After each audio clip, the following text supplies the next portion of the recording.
Eu e essas aqui contra o mundo, galera.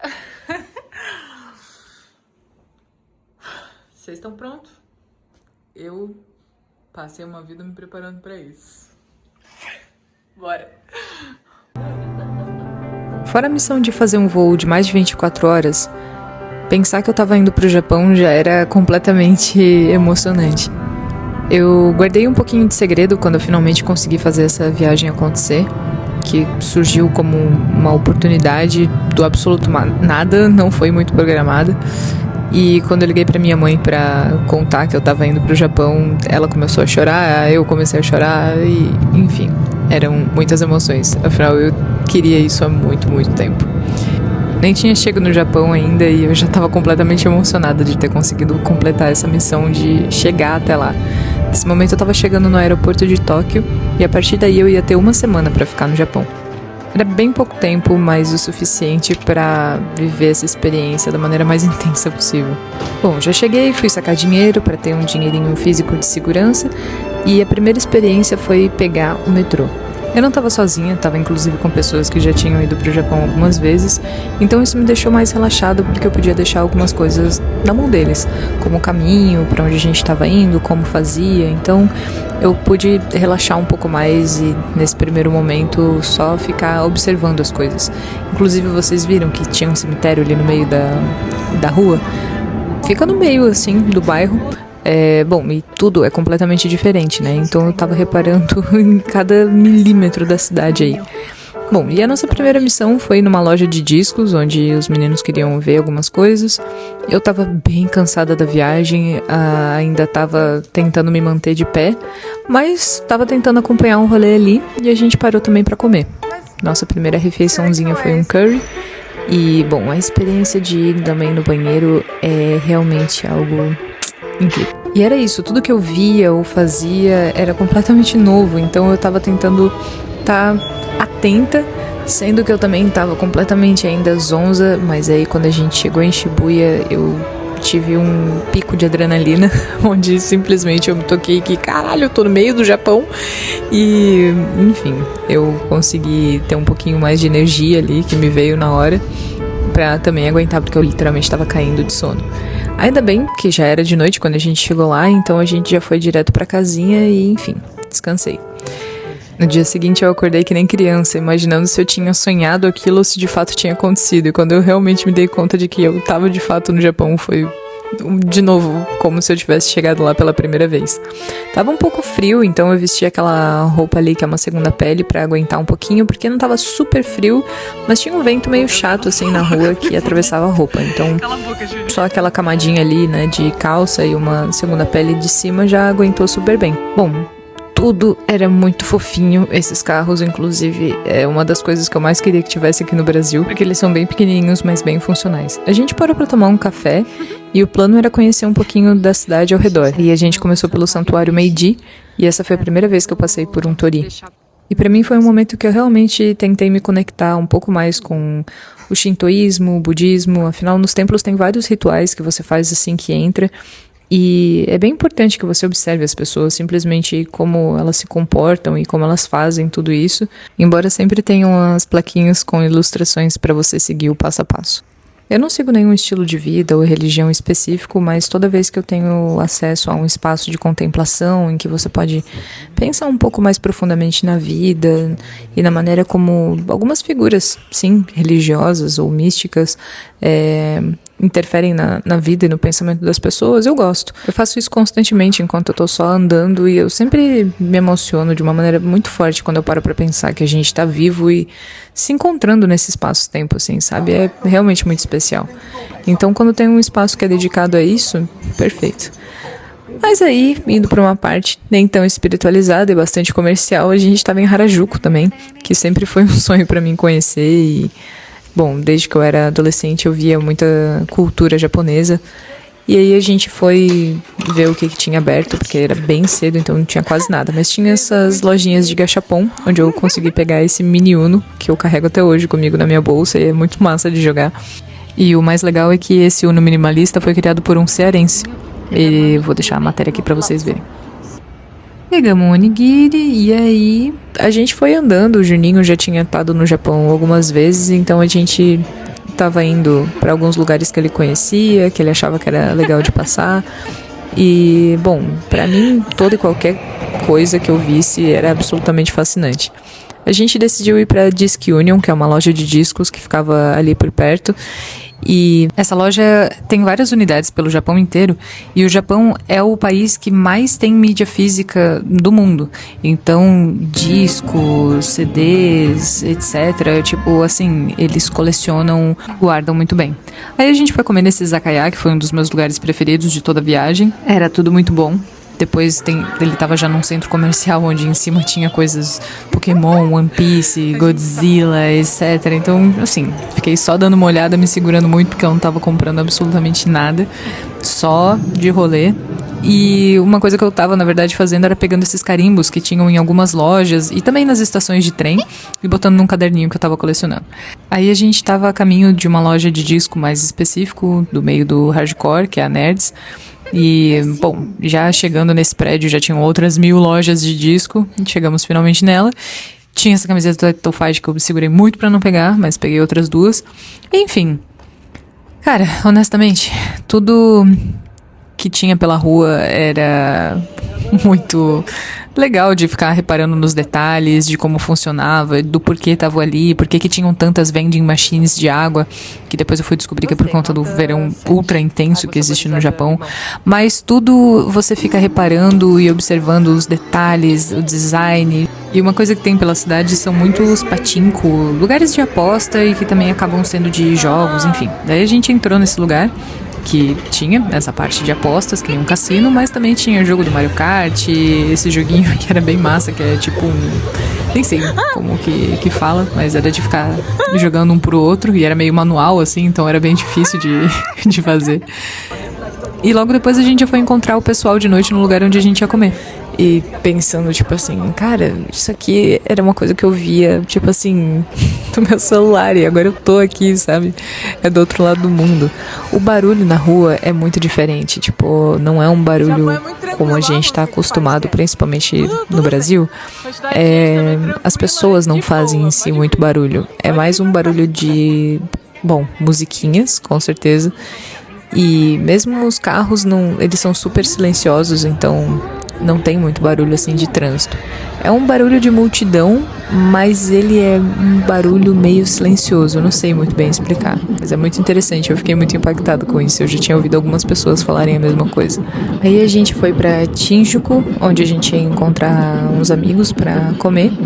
E essa é uma região que tem ficado bem popular, principalmente pela galera curtir mais a noite aí, digamos.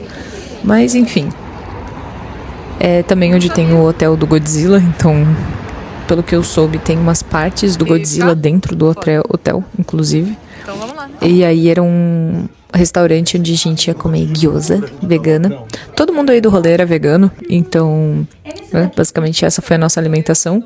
Encontrei mais uma amiga, a gente foi pra mais um lugarzinho que tinha gachapon. E aí esse era um que tinha uns produtos que eu queria muito testar e não tinha ainda conseguido comprar. E eles vendiam a miniatura, mas essa máquina já estava zerada. Eu fiquei muito triste. E logo a gente foi pra casa pra se preparar pro dia seguinte, que ia ser bem especial. A gente estava indo pra Fuji Yoshida, que é uma cidade bem próxima ali de Tóquio. A gente foi de ônibus, onde tinha pro Juninho o Fuji-Q, que é um parque de diversões com montanhas russas extremas, com recordes mundiais de adrenalina, etc. Que não é a minha vibe, mas vocês estão vendo ali atrás qual que era a minha intenção, né? Então, basicamente, acompanhei ele nesse rolê, foi divertido também, porque, bom, era um parque de diversões, não era do meu tipo, porque realmente só tinha brinquedo extremo, não tinha uma coisinha de leve que eu quisesse, eu tivesse coragem de ir. Mas aí a gente, né, foi juntos, chegamos bem cedinho. O Juninho já tava alucinado, porque era o sonho dele ir nesse parque de diversão e ele nunca tinha conseguido ir. E aí, bom, eu fui ver ele se divertir, basicamente, nessa hora aí, porque definitivamente não é a minha vibe. Montanhas russas com recordes mundiais de grito. Eu decidi meio que de última hora ir com ele, na verdade. Então a gente nem conseguiu pegar o mesmo ônibus.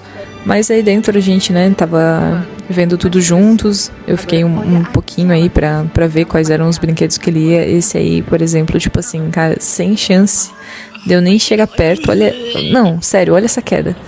E aí a primeira que o Juninho foi a Fujiyama, que é uma montanha-russa que é de 1996, se eu não me engano.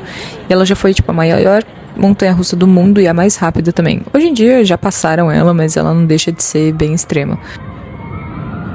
O forte do parque são realmente as montanhas russas, mas eles também têm alguns parques temáticos, como esse hospital mal assombrado aí, que nem que me pagasse eu entrava. Muito bem feito, inclusive, parece ser horrível, mas a gente só foi ali na entrada, ele também nem estava aberto.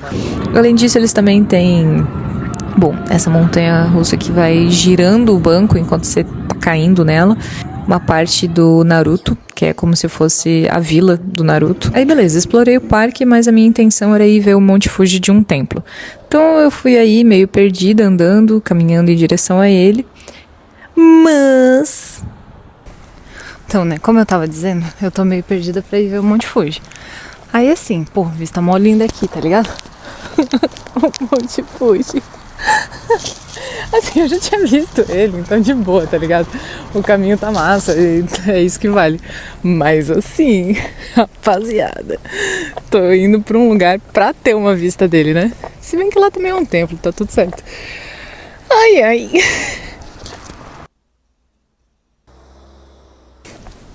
Cara, é muito engraçado porque coisas muito básicas, tipo, você fica com insegurança de fazer aqui. Tipo, andar na rua. Cara, peraí, vou mostrar pra vocês aqui. Aqui até tá demarcadinho com essa faixa branca, mas tem muitos lugares que não tem essa faixinha branca e você não sabe se você tá andando num lugar certo ou não. Então te dá muita insegurança de estar fazendo uma coisa muito errada e, sabe, tipo, até tá seguindo um caminho que não pode, ou sei lá. Enfim, mas vale a aventura, né? E a questão é que o Monte Fuji fica de fato visível de 70 a 80 dias por ano. Então eu sabia que tinha uma grande chance de eu realmente chegar lá e não conseguir ver ele. Só que existe um site onde você consegue ver a probabilidade de visibilidade do Monte Fuji. E até então parecia que estava tudo ok. Mas realmente eu fui andando, olhando para trás, cheguei no templo e realmente ele ainda estava coberto pelas nuvens. Eu tinha conseguido ver ele de manhã, então pra mim eu podia, né, aproveitar o templo aí e conhecer as coisas, que não era o grande objetivo, mas teria sido lindo conseguir ver ele lá de cima, com certeza. Mais uma vez, era um espaço que é de contemplação, é um templo, então eu realmente estava bem feliz porque eu estava lá e até então isso era a capa de um caderno de estudos de japonês que eu tinha visto, né, só impresso. E ver a iluminação, o movimento das pessoas, o cair das folhas, enfim, tava sendo tudo lindo. Aí eu decidi ir para um parque que tinha ali perto e tinha outra possibilidade de vista do Monte Fuji, de um outro ângulo. Mas também, cheguei lá, coberto. Mas era um espaço mais amplo, assim.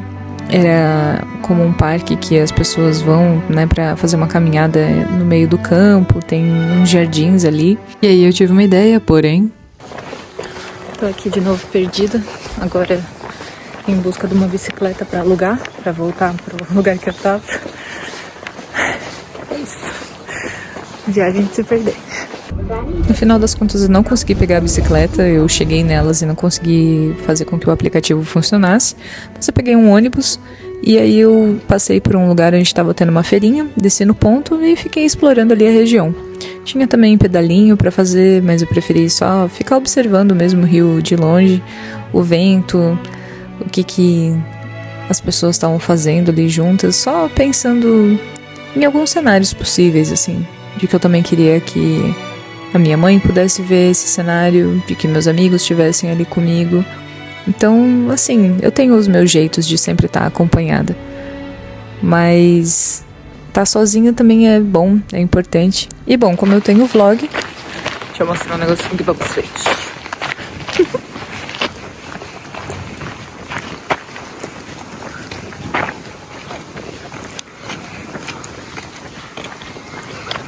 Eu sempre fico feliz de estar gravando essas coisas, porque além de servir como um registro de memória para mim mesma, de poder revisitar tudo isso, alguns dos meus amigos e da minha própria família também assistem os vídeos e veem um pouco do meu olhar sobre as coisas. É uma maneira de eu sentir que a gente está se acompanhando e que eu tô efetivamente podendo mostrar tudo isso para vocês. E é claro, além do que eu tô vendo, também um pouco do que eu tô sentindo. Tudo tem o seu tempo para acontecer. Tudo. A vida e a morte também. Então, bora aí, né? O ônibus também tem hora pra passar, tá? Ai, eu tô emocionadinha aqui com a vida, perdi o busão. Tudo bem. Tô voltando aqui pra pegar ele. E sei lá, como uma coisa que eu já aprendi nesse rolê todo é que se eu perco alguma coisa, eu vou ganhar uma outra coisa. Então, ter perdido o ônibus me fez ter aquela vista do Monte Fuji, finalmente sem as nuvens que eu tava caçando o dia inteiro.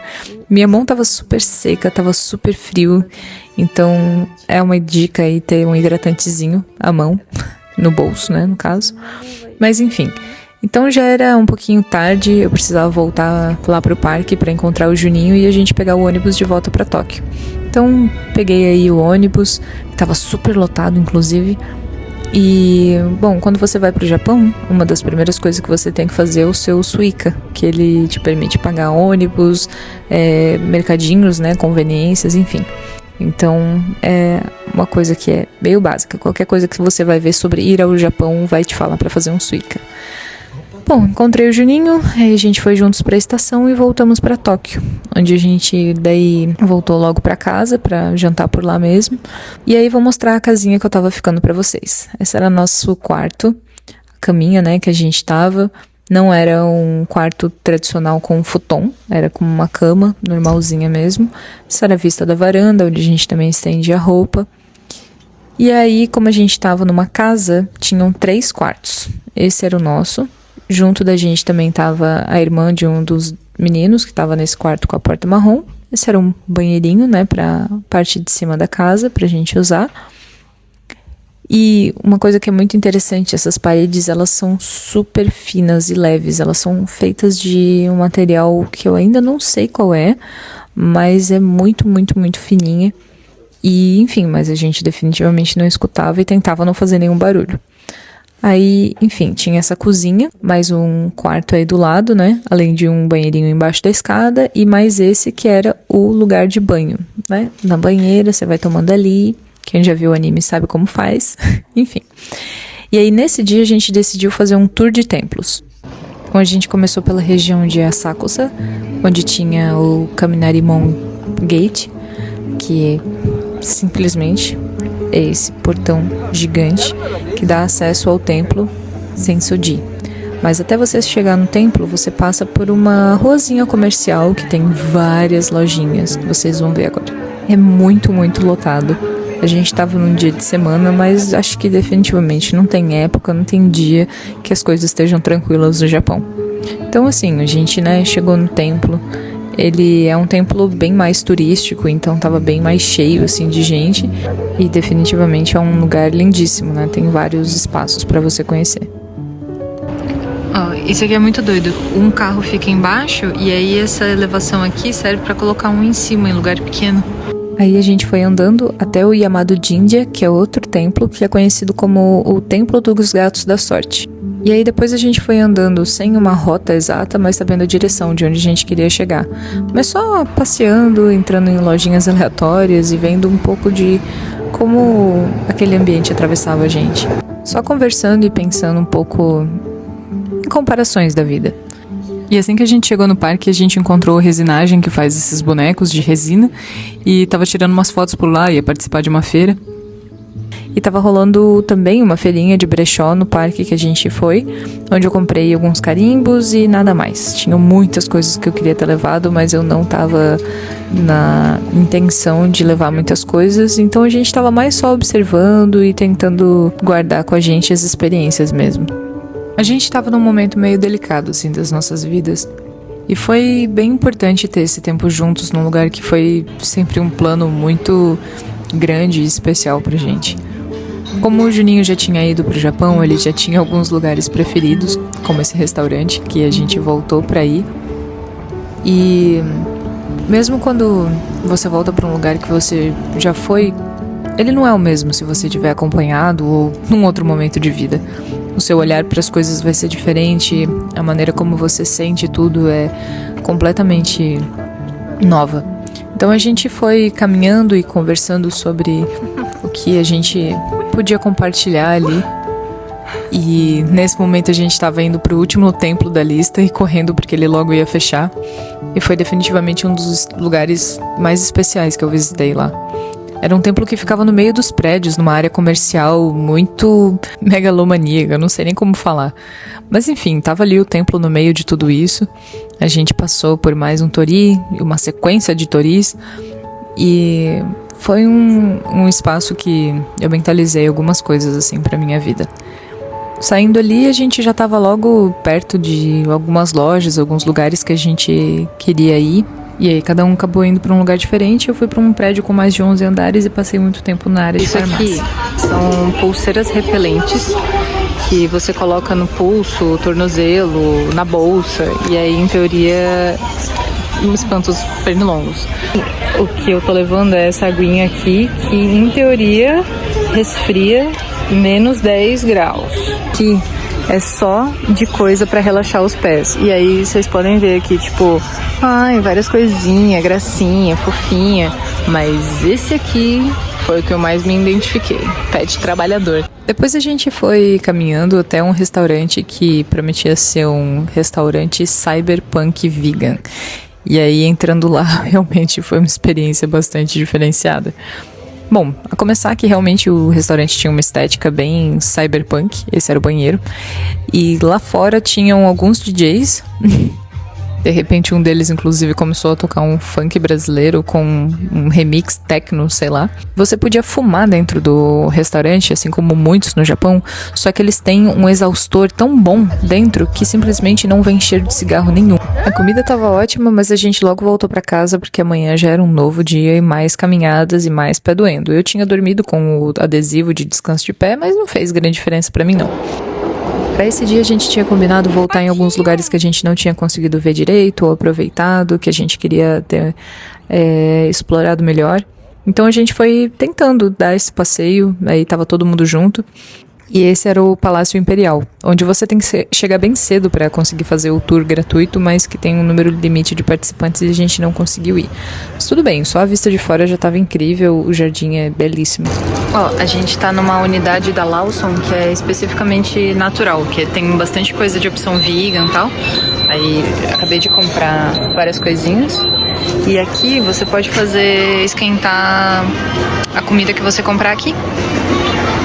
A gente comprou um tofuzinho, que dentro é recheado com arroz e tal. Aí você pode fazer comida nesse Natural Lawson. Sendo bem honesta, eu acho que até hoje eu ainda não processei direito essa viagem. Foi tão rápido tudo como aconteceu, sem tanto planejamento e meio espontâneo, de um jeito que foi ótimo e foi perfeito da maneira que foi. Mas eu também não soube processar e como organizar isso na minha cabeça. Quando as pessoas me perguntam, e aí, como é que foi o Japão? Eu nem sei explicar, eu não sei falar direito. Esse vídeo também serviu um pouco para revisitar tudo isso e me lembrar também um pouco da sensação que eu ainda não sei colocar exatamente em palavras como foi sentir.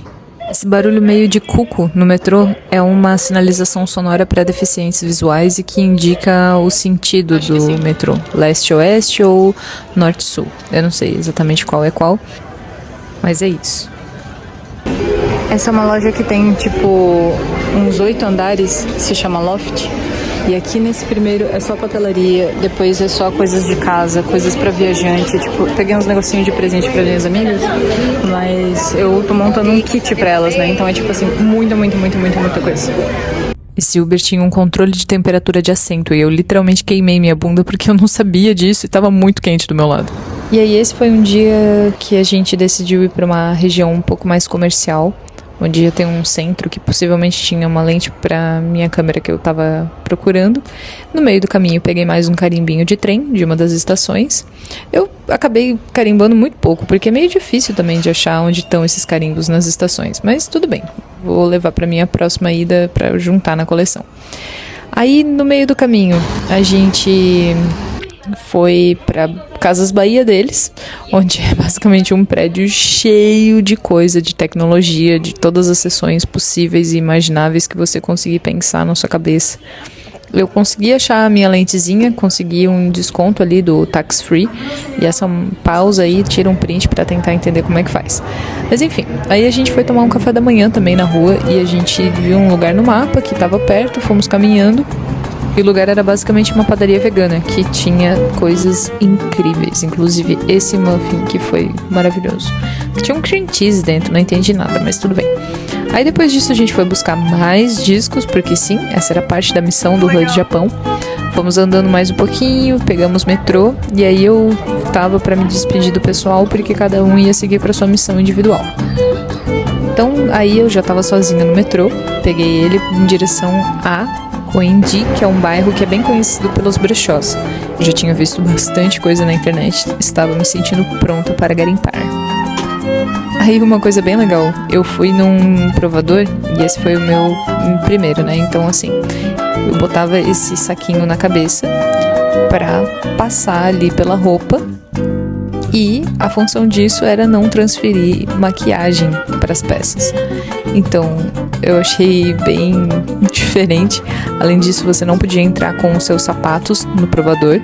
E uma coisa que eu achei muito curiosa é que nessa região, especificamente dos brechós, eu vi que eles gostam muito do estilo de roupa americano, mais do que qualquer coisa. Eu fiquei um pouco decepcionada porque eu esperava muito achar roupas japonesas bem doidas, enfim, mas tinha muito do estilo britânico e americano. Britânico com bota de couro e camiseta de flanela, moletom de universidade americana também, enfim, e você via várias bandeiras, assim, é realmente algo que eles gostam muito de consumir. Mas claro, tinha umas lojinhas mais de bonequinhos, coisinhas vintage, etc, que eram bem legais de entrar, e eu achei uma ou outra lojinha mais no estilo decora, que era o que de fato eu tava buscando. De noite a gente foi de novo pra Shinjuku. Eu tinha achado 2 peças que eu tinha amado muito, então eu já estava vestindo elas. Era essa saia e esse moletom, que viraram 2 das minhas peças preferidas. E óbvio que eu precisava sair dessa viagem com uma puricura, né? Dei uma editada firme na minha cara pra ficar bem tradicionalzinha. Enfim, já tava num clima aí de despedida, porque era a minha última noite no Japão. Então tava já olhando com tudo com um olhar já meio de nostalgia, de despedida. Fomos no mercado por uma última vez para comprar algumas coisinhas até pro voo. Fizemos as malas e no dia seguinte já tava todo mundo aí de saída da casinha. Me despedi da casinha que a gente ficou, que recebeu a gente também, e aí a gente foi em direção ao aeroporto. Só que cada um tinha um tempo de voo muito diferente, então o que eu fiz foi, junto com eles para dividir o Uber, deixei minhas coisas trancadas num locker e voltei pro centro da cidade para conseguir aproveitar ainda um pouquinho mais, porque também o Resinagem tava por lá e aí eu conseguia trombar ele para passear. Não quero voltar. Mas daqui a pouco eu volto pra cá. Eu lembrei muito de uma amiga que disse que quando foi entrar no voo de volta começou a chorar e as pessoas literalmente tiveram que empurrar ela porque ela não queria voltar de jeito nenhum. E eu me senti obviamente da mesma forma. Já tava me despedindo do banheirinho. Também aproveitei para comer no aeroporto, que tinha, por incrível que pareça, uma comida vegana bem barata até lá. Daí a gente dividiu 2 pratos. E aí já partimos pro centro, na mesma região ali de Koenji, só que aí não na Rua dos Brechós, mas das livrarias, onde tinham várias livrarias com vários livros de ilustração japonesa. E aí eu fui caçando pra ver se eu achava alguma coisa de referência de ilustração. A gente foi nessa loja que tinha esse robozinho aí que ficava seguindo e interagindo com a gente, que foi mó estranho, mó legal, de tipo assim, isso é muito Japão. Então, né, esse tipo de experiência, assim, que realmente, enfim, te faz se dar conta de onde você tá. Essa foi a mais legal. Aí a gente foi caminhando juntos, procurando também umas lojinhas interessantes para entrar. Comemos mais uma vez no restaurante de Tempurá. E aí já era eu e minha banana contra o mundo no voo de volta. Tava indo para Chicago, onde eu ia ficar por uns dias.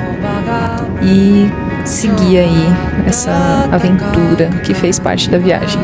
Então, se vocês quiserem ver também como foi Chicago, comentem aí, que foi bem legal. Eu vi neve pela primeira vez.